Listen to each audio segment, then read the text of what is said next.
Hello. I read an article today, I think it was on the BBC site, stating a quarter of a quarter of people in England, they're claiming Christians, a quarter of Christians do not believe in the resurrection story. Or if you like, to rephrase it, a quarter of Christians do not believe in Jesus. Think about that for a second. It is like you're voting for the Labour government and yet you don't really believe the Labour government can deliver. You vote for a Conservative or Republican but you really don't believe in their policies. You call yourself a voter. It's not logical, is it? However, the BBC head, I think it's head of the BBC, who orchestrated this consensus, this survey, said that quarter of Christians do not believe in the resurrection story. A quarter. Now, immediately logic tells you, then why do you give them the title Christian? It's not logical. If you don't believe in the fundamental essence of what Christianity teaches, you don't call yourself a Christian. It's as simple as that. You're not a Christian. But be prepared for the shock. While this kind of attack never happens during Ramadan, the Muslim Ramadan, they never say, well, do you believe Muhammad is a paedophile? Do you believe Muhammad is a false prophet? No, people don't do that in the West. In fact, they reserve that horrible attack for the Christian faith, for Christianity, never Islam.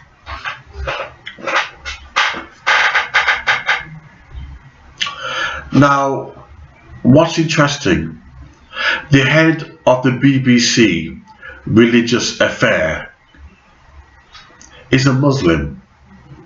In other words, he decides what religious program to put on, editing it to the social survey. The head of the BBC religious affair is not a Christian, it's a Muslim.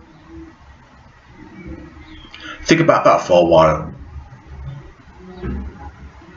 Hence, he's going to be biased.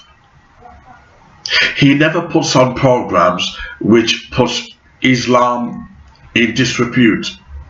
He never puts any program which are going to not be favorable for Muslims. No, that's what he's doing. That's not his purpose. His purpose is to put Christianity in a bad light. And it's interesting how a Muslim happens to be the head of religious affairs. Not Sikhs, not Hindus, Muslims. I wonder what oil was given to the BBC to elect. But what I find quite unusual is how many people can claim to be Christians and yet you call them Christians, but they don't believe in the resurrection. They don't believe in certain parts of the Bible. Yet they carry on the Christian title. It is no wonder that Islam is growing in the West. It's no wonder that the West are losing their identity. They don't even know who the hell they are. They're losing their cultural identity, their sexual identity, their historical identity, and their spiritual identity. And when that happens, you leave a vacuum, a loneliness, an emptiness. And hence why Islam is feeling that emptiness, that loneliness, that confusion. It is quite damaging, devastating, horrible that they waited until Easter. Waited until Easter. Give me 2 seconds. Before releasing this survey. It's actually stirring up religious hatred. It's actually it's insensitive. Every Easter they always come up with an anti-Christian message. And Christmas, what do? They question the virgin birth. This is a clear indication that Christianity is not wanted in the West, and it's also been attacked by the liberal left, the liberal agenda in Europe. And unfortunately, the reason why that this can happen is because the church do not care. Let me give an example. A Seventh-day Adventist member who I know very well, whenever he talks about Christian persecution, all he talks about is the Seventh-day Adventist Church, the Seventh-day Adventist Church. He's not interested in Baptist, in Methodist, even small churches around the world that does not move him emotionally. They're not his denomination. They're not his club. I'm afraid many Christians have become like that. Denominationalism, tribalism.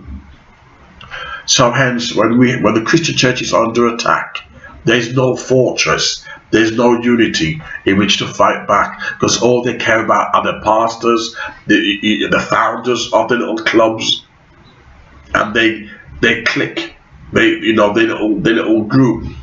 They don't really care about any other Christians, and hence when this happens, there's no strategy in which to deal with it. No strategy whatsoever. But what's interesting is that how a Muslim member was a Muslim